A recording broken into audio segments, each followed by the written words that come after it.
guys, welcome back to my channel Rewind That. It's your girl Miss K. If this is your first time coming across my channel, welcome. Please be sure to subscribe if you like the vibe and hit that notification bell so you know when I upload more videos like this one. Alright guys, today we're going to be going over the latest episode of Raising Kanan, season 1, episode number 8, called The Cost of Business, okay? And pretty costly this episode, guys. Pretty freaking costly, alright? So the episode starts off with Juke and Kanan at Nicole's funeral, and Juke wants to pay her respects, right? But Nicole's father comes over and tells her that she shouldn't be there. Then the mother comes up and tells security, or whoever that was, that she wants Kanan and Juke out of there. So they leave, but before Kanan follows behind Juke, he tells Nicole's parents that Juke loved their daughter. And of course, it's sad that she couldn't even get closure, guys, right, by paying her last respects, which is why she probably broke into Nicole's house later on, right, because that was her only way of getting closure.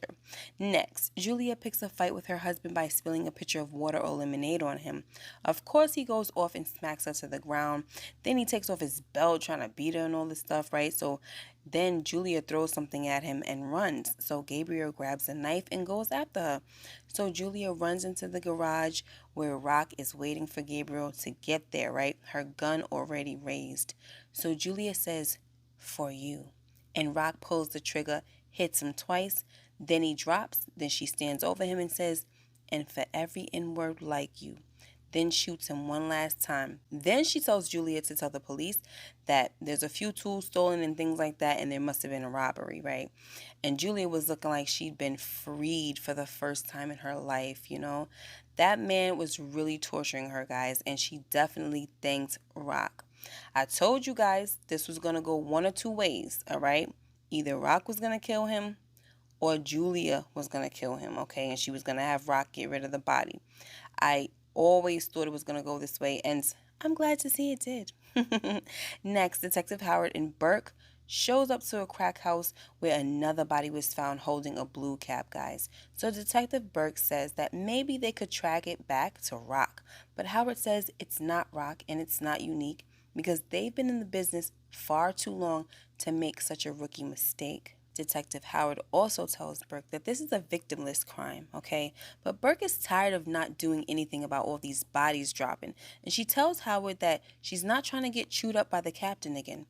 So Howard says, "Okay, detective, let's rattle some cages and see what's up." Next, Rock, Marvin, and Lou meet up at their usual round table, and Rock wants to know what's today's mathematics. So Lulu tells her that they're going to top out at 5. But we could already see that he has no interest in business as usual because he's looking at some paperwork in a folder. So after Rock ensures she has his full attention, Lou tells her that they ain't got enough product to last. Then Marvin adds that they're getting killed out there, right? And they need a new supplier or just shut everything down. Then Lou adds that he heard that some blue caps are hitting the streets and it's killing folks. So now the whole hood is fiending for him. And I was like, wow, that's crazy, because why would these fiends want something that they hear is killing people, you know? It's actually really sad, though. But as Detective Howard told Burke, if it's killing people, that means it's hitting hard, and that makes the fiends want it. Anyway, when Rock asked Marvin if he heard anything about the blue caps, he lies and said he heard that a dude from the Bronx is trying their new product out there, right? And he was just better off telling them that he ain't hear nothing, just like he did last week, okay? Because Lulu was like, where you hear that from, you know? Anyway, Lou and Marvin, they got into a little dissing match, and Rock tells them to just cut it out, okay? Then tells Marvin to find out who's cooking the blue tops and tell them to take it somewhere else. Next, Unique is pissed because he thinks Rock is behind the blue caps. So now he wants to call in his people from upstate because, according to him, it's about to get real smoky out here. Next, Kanan gets to Marvin's house, and Marvin just wants to make sure that the blue caps can't be traced back to them because Rock wants him to find out who's moving them. So Kanan just can't believe that his mom found out about this, especially since they sold outside the hood and used dudes from Queensbridge, okay? He's just like, yo, she finds out everything. Anyway, so the whole using the dudes from Queensbridge, it clears up my question from last week because I couldn't understand why the person giving Lulu his info didn't know the difference between Nique and Rock's crew, right? because they automatically assumed that it was Nique's crew that was working the highway. And that's because they didn't recognize these people to be Rock's people. And we see here that it was because Marvin recruited a whole new set of guys, right? Which to me was pretty smart, you know what I'm saying? But unfortunately, one of the dudes turned out to be a freaking snitch. So if he would have vetted them properly, it would have been smart. But I do understand that it was kind of like a quick situation, but still, if you're going to go and do something like this, you needed to be super careful, all right? Anyway, guys, another thing that I wanted to point out is that Little Rob and the rest of the QB boys were the same thirsty dudes from episode number 2 that were on the line at the club waiting to get into Marvin's party, guys. Do you remember them? Okay, so at the time of that episode, I thought these guys were thirsty enough to be cops, okay? But now we see how they fell into the storyline. Anyway, Marvin tells Kanan that he doesn't think Rock would kill her own son, but he knows for sure she would kill him, and that Lulu will only be too happy to pull the trigger. And that's pretty sad that he thinks that way about his siblings. I definitely hope that he's not right about it, especially when it comes to Lulu. I don't think that Lulu would do it, but I don't know about Rock. Next, Detective Howard and Burke find Little Rob at a strip club thanks to a crackhead informant, okay? So Detective Howard arrests Little Rob for murder, and when Little Rob wants to know who he murdered, Detective Howard tells him he sold blue caps and people died. So with the freaking quickness, guys, Little Rob tells the detectives that Kanan from the south side is the one who cooked it and sold it on the block. Just like that, guys. And it's not surprising that he snitched, because look at how fast he gave up Kanan to Marvin in last week's episode. Anyway, now that Detective Howard knows that Kanan is his son, this news is disturbing to him, okay, guys? And of course, he's going to do what he can do to help, right? So he tells Burke that he's going to handle this thing solo. And when she tries to protest, he tells her that she spooks the natives. And I was like, good, quick comeback, okay? Next, Lulu walks into Crown's establishment and has everyone clear the room. Even old dude from Brooklyn that was giving him a problem the night of the showcase, okay? This same dude was now referring to Lulu as the boss. So anyway, guys, Lulu tells Crown that after all the money he's been fronting him, he can now consider it an investment, okay? And he wants to be a 50-50 partner. So Lou's lawyer tells Crown that this arrangement is going to be a debt-to-equity swap. So, of course, Crown does not like this. But Lou tells him that his debts are past due. So when Crown tells Lou that the paperwork needs to be negotiated, Lou pulls out his gun and tells Crown that he needs leverage to negotiate, and he ain't got none. Then Lou says, look, either way, something of yours is going to be on that paper. And y'all already know what Lou meant, right? Either Crown's brain matter was going to be on that paper, or his John Hancock, okay? Next, Detective Howard finds Rock and tells her to follow him right now, or he's going to arrest Kanan on 6 counts of murder. So they go take a walk under the bridge, and he lets her know what he found out. And in this scene, guys, we also find out that there is no way Defcon could be Kanan's father because he was gay, guys, and Rock was his cover. And I did not see that coming, guys, especially with, how hard they painted this dude out to be. So I just wasn't expecting this anyway. So we also find out that Detective Howard was an undercover cop at the time he was messing with Rock, okay? And she lied to him about her age. Anyway, Howard tells Rock that he wants to get to know Kanan and wants her to smooth things over for him. But of course, Rock is like, why the heck would I do that? So bottom line, guys, Howard tells Rock that he's not going to keep having this conversation with her, okay? And from here on out, the only person I'm talking to is Kanan. And that better happen real soon. Then he lets Rock know that if her or one of her brothers tries to get smart on him, he's shooting first and asking questions last. And Rock ain't have nothing to say after that, okay? Next, Rock goes home to confront Kanan about the blue caps. She tells him that she thought she raised him different. Then she tells Kanan that she keeps having to tell him the same thing over and over again, but he either doesn't hear her or just doesn't care. So Kanan says, I'm trying to show you that you should believe in me. So Rock was like, you got people dead all over the place because of your stuff. So why the heck would I ever believe in you? Then when Kanan says everything was running smooth, we had a good thing going, Rock says, and by we, you mean you and your Uncle Marvin, right? Then she tells Kanan that Marvin isn't running his own operation because years ago he was using. He turned into a junkie and started selling dope out of his crib, which in that business is a cardinal sin, right? And when the police busted down his door, he was so high that he offered to sell them a quarter. And that's the dude you done hitched the wagon to. That's who you in business with. So then Kanan decides that it's a good idea to tell his mother not to blame Uncle Marvin or him. Blame yourself. And she smacked flaming fire out that boy, okay? And he fell to the ground. Rock was like, "You want to talk about blame? All you've given me is mess after mess to clean up. This crap with the blue caps, Buck 20, D-Wiz, bodies everywhere, all because of your mess." And y'all know she's 100% right on this, you know? Anyway, Kanan was like, "D-Wiz." So Rock was like, "You don't know things, Kanan. You just don't. And yeah, I killed him. I took out D-Wiz to save you. Nique and Buck 20's people, they was coming for you. Streets needed a body, and I wasn't going to let them kill you, so it had to be your friend. I did what I had to do to protect you, right?" Then she says, "Now you tell me, Kanan, who's to blame for D-Wiz, me or you?" So Kanan gets up and runs out the house. But you know what, guys? I really liked this scene. It was a real moment. And I was not expecting for Kanan to find out about D-Wiz like that. You know, it definitely not from his mom's own mouth. But it was about time that somebody laid it all down and let him know what all his foolery has been doing. You know, she's supposed to be trying to run a business. And he's over here creating all these distractions, you know. Anyway, so next, Rock goes over to Baisley and confronts Marvin now about the blue caps. And while he's telling her about the progress in the apartment, because that's what she asked about first, right? He has his back turned, so she picks up a wooden board and hits him with it. So Marvin immediately starts to explain himself because he already knows what this is about. He tells Rock that they were shutting him out and they had him tearing down walls and cleaning bathrooms, which is not him, you know. So he's like, "That's not me. That's not what I do."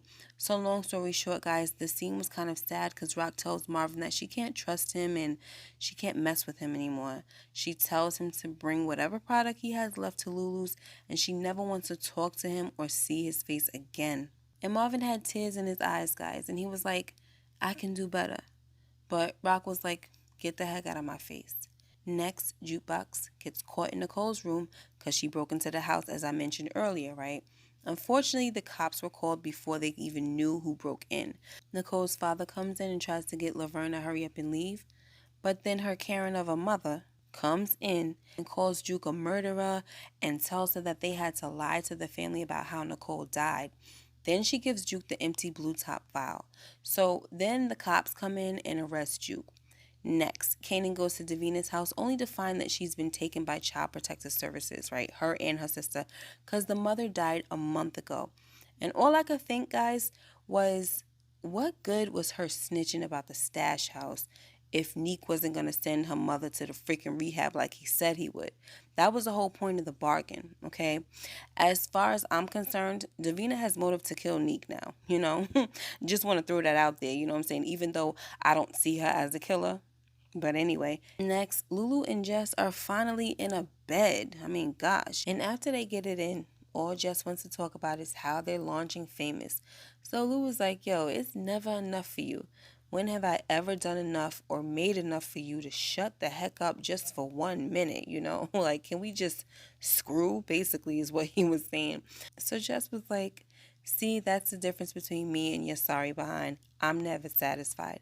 Then she leaves, and even though I don't care about her, guys, it's a good thing for her that she did leave because she would have probably got killed later that night. Next, the police that arrest Juke get a call over the radio that a detective from Queens wants them to let her go. And I definitely think it was Detective Burke, you know. At first, I thought it was Detective Howard, which, you know, it probably is, but I think it's also a possibility that it's Burke. But the main question is, how the heck did Howard or Burke even know that Juke was arrested yet, you know? Next, Tony's back and Marvin is knocking her boots, okay? But right after it's over, he asks her for some money, okay, for the stuff that he fronted her. But Tony's desk is wiretapped, and she tries to get Marvin to tell her why she owes him money. But I was so happy that Marvin was like, I don't have time for this. All your crazy behind ain't no poom poom worth any of this, okay? And he left. So Tony tries to go after him, but Marvin did not have time, okay, like I said. So Tony goes over to the cops and swears to them that Marvin and his entire family are dealers in Queens. So the cops tell Tony that they got her on 2 counts of possession with intent to distribute. So if she doesn't get them something bigger than her, she's going to bypass jail and go straight to prison. And the whole time they're having this conversation, Symphony was listening from the bar as he poured drinks. And I was so glad that Symphony just so happened to be there on this night, guys, okay? Because he's only there 2 nights a week. So we already know he's going to tell Rock. Next, Rock has her second meeting with Joaquin, and he tells her that Gabriel will not be missed. So Rock says, screw Gabriel. I need that supply because my corners are drying up and I can't keep waiting on whatever it is you're waiting on. Then Joaquin asks her about her business with Detective Howard because they've been following her and they know she had a conversation with him earlier. So Rock says, you show me a hustler who ain't got some cop working for him. So long story short, guys, Joaquin tells Rock that he needs to know that Detective Howard is not a problem. Then he needs to know exactly what changing the game means because it sounds like one of her brother's songs instead of a business plan. So Rock was like, okay, if I do that, we gonna be good? And Joaquin says yes. So Rock was like, then we about to be good. Next, Juke goes to Kanan's house and tells him that a blue top killed Nicole after she took it out of her book bag and smoked it. So you can definitely see that Kanan feels even worse than he's already feeling. But Juke tells him that it's not his fault. She also tells Kanan that she doesn't even think she can blame herself. She says, it's this place, Kanan, and this messed up life we live in here. Next, Lou is still at home and he decides to have a drink and play Footsteps in the Dark by the Isley Brothers. Then his phone rings and he doesn't answer right. He lets the machine pick it up. And it's Rock, and she leaves a message saying, you on deck, Lou, batter up. So Lou looks at the machine and shakes his head. Then he says, I'm off tonight, Rock. And I honestly was confused at who Lou was supposed to be hitting, guys. But then I had to remember that Marvin was on his way to drop off the product he had left. And if she was telling Lou to kill Marvin, that is so messed up. Okay, and if so, I am glad that Lulu refused. You know what I'm saying? If she wants something done like that, she should do it herself. It would still be messed up either way, but don't put that on Lulu.